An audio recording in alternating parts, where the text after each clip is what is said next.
Hi everybody, I'm Susan Mulvihill. Welcome back to my vegetable garden. Would you believe everything was covered in snow the day before yesterday? I had intended to come out and shoot this video and decided, okay, I guess I gotta wait for it to melt. So this is what the view looked like outside our window.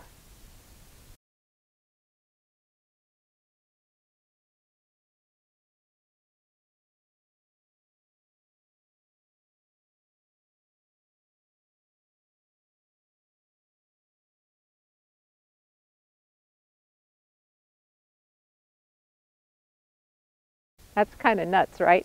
And I think Mother Nature is having a hard time letting go of winter and embracing spring. So what am I going to cover for today? Well, since I have a talk coming up here in the Spokane area on raised bed gardening, I've announced it on social media, and a lot of you have said, oh, I really would love to come to that, but I live in New Hampshire or Chicago or wherever.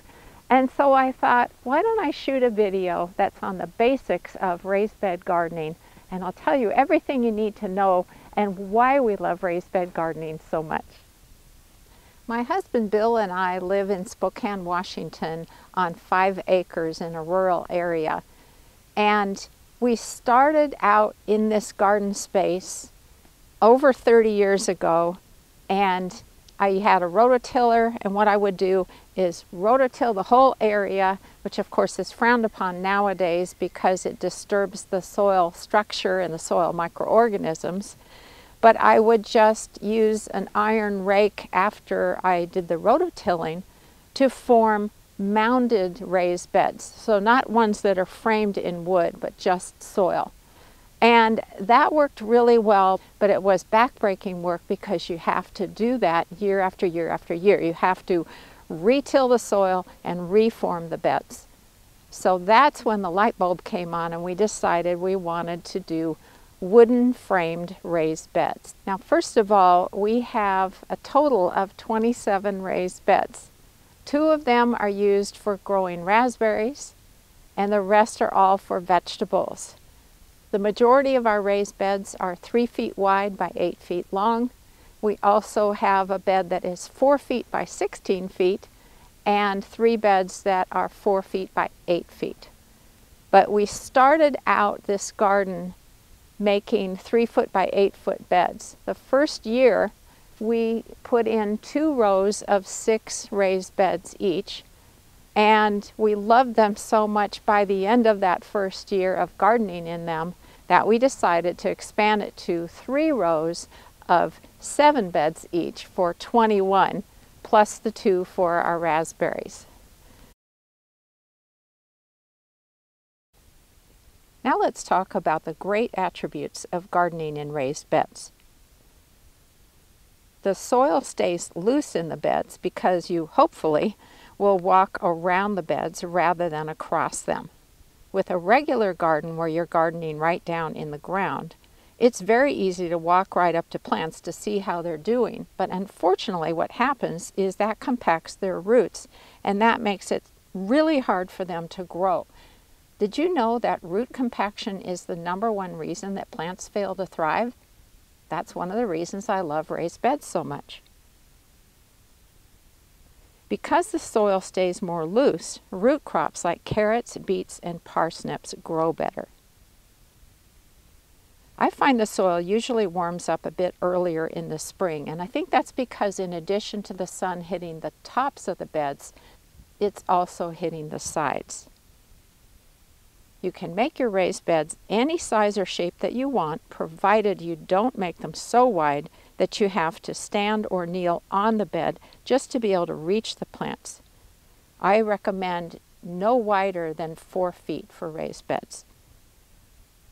But you can make them nice and tall so you can stand while gardening, and that's great. Our raised beds are 10 inches tall. I find raised beds allow me to get the garden going more quickly in the spring.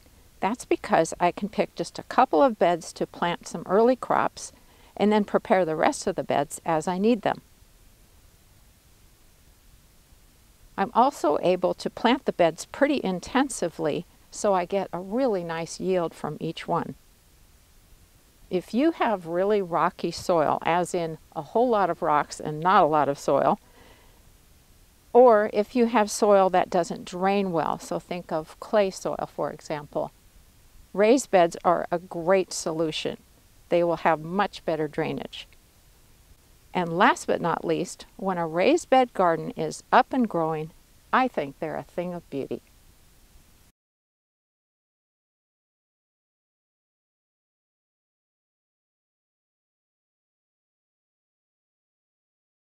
Now let's talk about the types of building materials you might use to make your own raised beds.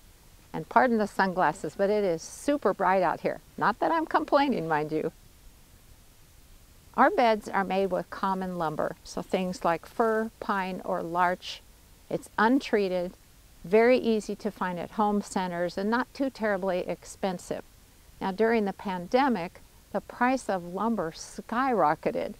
And fortunately, the prices have gone back down, but probably not to pre-pandemic levels. You know how that works. But I feel it's really important to just use untreated wood.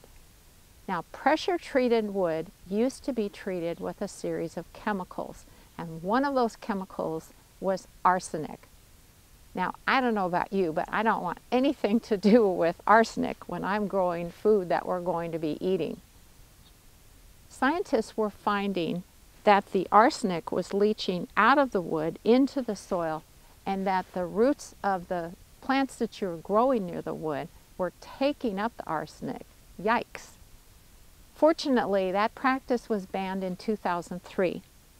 Now pressure-treated lumber is treated with copper, which is a natural substance, and fungicides.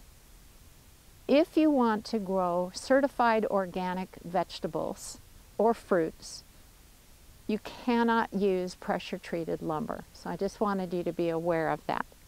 And I prefer to err on the side of caution, so again, we're just using the untreated wood. Now, how long do the beds last? In our garden, roughly 10 to 12 years, and I think that's an acceptable length of time.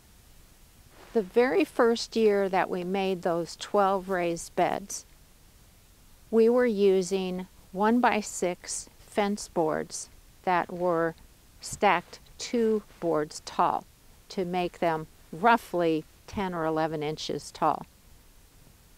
The problem with that material is that because it was so thin, it was warping, splitting, cracking, giving us all kinds of trouble. So that second year when we decided to make more beds for the garden, we switched to using 2x lumber, and in this case they're 10 inches tall. That has been a really nice size for us. 12 inches is good too. I would not make a bed any shallower than 8 inches. So what we do is we buy 2 12-foot long 2x10s in order to make a raised bed. And so from each of those boards, we cut an 8-foot long piece and a 3-foot long piece. Now, if you're wondering why we didn't go with 4x8 beds, it's because of that first year with the 1x6 fence boards. We opted for the 3-foot wide by 8-foot long size. And so when we wanted to expand the garden that next year, we already had the structure in place with paths and everything for 3 feet by 8 feet. So that's why we've stuck with this dimension. 4 foot by 8 foot would be great though. So what we do in order to make the bed is we've cut the boards, and then we use decking screws to attach the short boards onto the long boards. We typically use between 4 and 5 decking screws. That really holds the seam well. You do not want to use nails because they easily pop out of seams and give you a whole lot of grief. Now, if you're wondering what this white pipe is, which you've been noticing on all of the raised beds, this is just a piece of PVC pipe that is clamped onto the long sides of each raised bed, and that's so we can easily put hoops on any bed where we want to put a cover to protect plants from frost, let's say, or from insect damage. So that's all this is. It doesn't have anything to do with irrigation or anything. Now let's talk about irrigation since I just brought it up. And I have to give you a warning first. I am not an expert on drip irrigation systems, so don't ask me any technical questions. Just trying to be honest here. When we first set up this garden with the 1x6 fence board raised beds, we started out with soaker hoses. And those worked fairly well for us. They're great because they're right on the surface of the soil, so they're delivering the water right near the plant's roots. That is great. But the problem with soaker hoses is that those little holes can become plugged with minerals very easily. And you'll think you're watering your garden just great, and then you notice some plants maybe aren't looking so good, and it turns out they're not getting enough water. So every now and then I had to poke new holes into them, and it was really getting old. So that's when we switched to using a drip irrigation system, and that's what we've got on our beds. Now let's see if I can explain how the water gets into the garden to our drip irrigation system. So our house is that way, and we have a water line that comes into the garden into a sprinkler valve box. The water line is made with 1-inch black poly sprinkler pipe. And when it gets to a certain point, there's an elbow, and that way it can run down this row to provide water to all of the beds here. Now let me show you close up what happens. For each bed, again, there is that 1-inch black poly pipe running to this point. And then there is a T-fitting that allows us to have an upright riser made from PVC pipe. Then there's an elbow fitting, and then there is a valve here that connects to the drip irrigation system on this bed. Now that we're on top of the bed, this cross piece is called a manifold, and what we did is we had a little tool that you can puncture it and insert a fitting that allows us to have these runs of drip tape. That's what this is called, drip tape. So on this bed that is 3 feet wide, we have 4 lines of drip tape, and they have holes at a certain spacing. I think these ones must be about 8-inch spacing. We have been using drip tape for quite a while based on the recommendation of a gardener that I once interviewed. He was so happy with it, and so we decided to try it, and we like it. It's very easy to work with. Now let me show you a couple of other types of setups. In this bed right next door, it has the same setup as far as the drip tape goes, but you'll also notice there is a 1/4-inch tubing here, and it is attached to 3 stakes with micro misters on them. They're like mini sprinklers. Occasionally we grow a crop that needs a little bit extra water, especially maybe early on, and so that's what these do. They give the plants sort of a nice mist. And the great thing is each of them has a valve on them, so we can turn them off completely or really narrow them down so that they're just doing a tiny little spritz, let's say. And that has worked quite well for certain types of crops. Things like lettuce, for example, and spinach, where they just seem to benefit from a little extra water.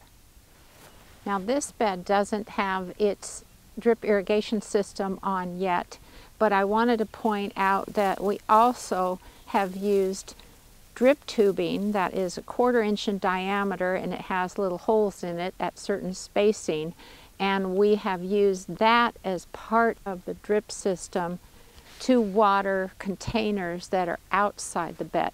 So all of this mess here is going to go into a container and water it as well. Now I've mentioned in previous videos that I like to grow vegetables vertically.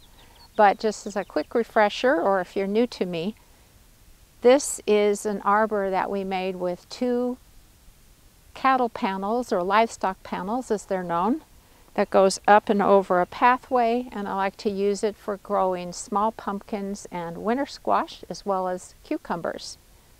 And then behind me you can see the black arbor.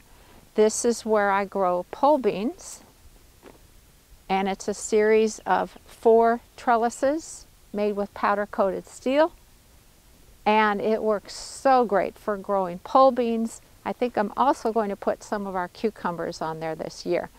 But this is a great way to expand your garden and get all that foliage off the ground and have it be up on an arbor. And it's cool. We have a couple of raised beds that have a hinged cover over them. And in this bed, I happen to have some really early lettuce crops growing, and I'm trying to protect them because it's been so cold.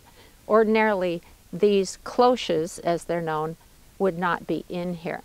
But this is covered by agricultural insect netting, also known as garden insect netting or agricultural mesh. It looks like a tiny, tiny window screen, and it does not let damaging insects in or other types of critters. So in this case, I'm protecting the lettuce mostly from birds. And in a bed that's down the road there, I'm going to grow my beets and Swiss chard because they are very susceptible to leaf miners. The adult is a fly that lays eggs on the leaves, and then there's all kinds of problems. And so this, if you're interested, is a do-it-yourself project that's part of my book, The Vegetable Garden Pest Handbook. And this works so slick because I can see through it, so I know how the plants are doing, and I can just lift the lid and easily harvest things from the bed. So I just wanted to point that out in case you noticed it and were wondering what it was. Now, as I mentioned earlier, we have 3 rows with 7 beds in each row in the main part of our vegetable garden. The pathway in between the raised beds is 3 feet wide, and then the pathway between each row of raised beds is 4 feet wide. Those dimensions worked really well because if you think about taking like a wheelbarrow or some other type of equipment down, you want to be able to easily maneuver on the pathways. In each row, underneath the bark that you can see, is a sheet of heavy-duty landscape fabric. It's only on the pathways, not underneath the raised beds. And we put it there along with a few inches of bark mulch for a couple of reasons. For one thing, if I'm in the middle of making dinner and let's say I need to run out here and get some onions or something, that way I can keep my shoes clean. And also, I have a minimum amount of weeding because either weeds don't come up in the pathways at all, or they really can't gain a good hold of the landscape fabric or the bark, and so they are really easy to pull out. I can weed our entire garden in less than an hour because I only have to weed the tops of the beds. Now there's one last thing I wanted to mention, and that is the soil. I can't tell you how many people have asked me, where did you get all of the soil? Because it's true, when you need to fill up a raised bed, that does take a lot of soil. So here is what we did, and I'm hoping you can use this tip as well. Since we knew that all of the pathways were going to be covered with that layer of landscape fabric and also a couple of inches of bark, we thought, you know, that's silly. There's all this great topsoil under there. Why would we want to cover it up? But we didn't want to have a whole lot of material in the form of soil or the bark mulch right up against the wood because we thought, well, that will speed up decomposition of the wood. We don't want that. So what we did is before we put down the landscape fabric, we each took a shovel and we scraped the top 2 or 3 inches of topsoil all the way around each bed.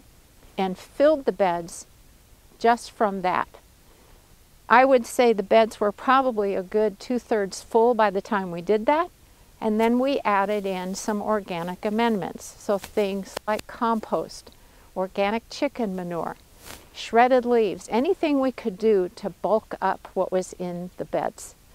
So that is my secret. I did not have to order a bunch of soil. Now I realize some of you might need to do that. So you need to check with your local landscape supply companies. Go to the company and look at what they're selling because it can really vary. If you can find something that's called raised bed mix or garden bed mix, something along those lines, that's what you're looking for. And if you can get a mix that has compost in it, maybe like about 10% or so, that would be great. The other thing I wanted to mention is that a lot of times when you do buy some type of a soil mix, the soil can be a bit on the sterile side for the first year or so.